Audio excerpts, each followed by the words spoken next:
He lived in the 9th century during the Abbasid Golden Age, at a time when knowledge from Greece, Persia, and India risked being lost forever.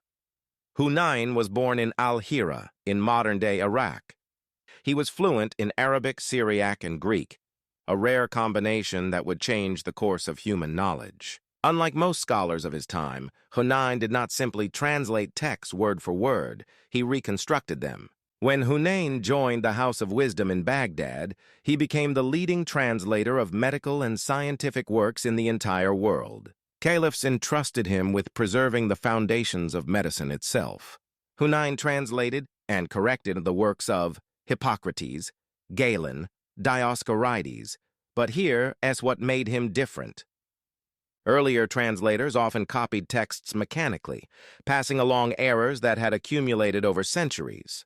Hunayn compared multiple Greek manuscripts, cross-checked meanings, corrected contradictions, and rewrote passages so the science actually made sense. This was not translation. This was peer review, centuries before the term existed. Hunayn produced over 100 medical works, many of which became standard textbooks across the Islamic world and later in Europe.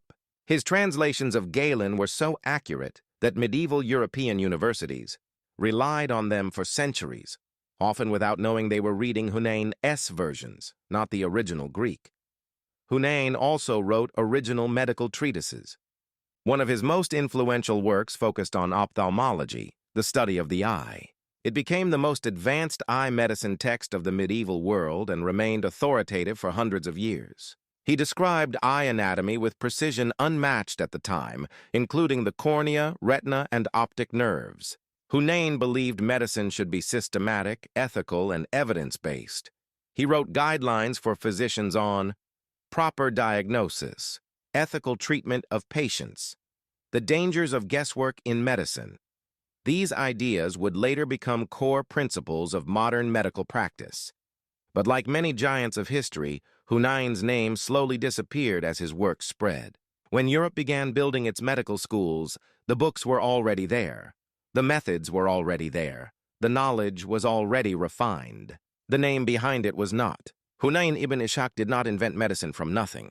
He saved it, purified it, and passed it forward. Modern medicine is not the product of a single civilization or century.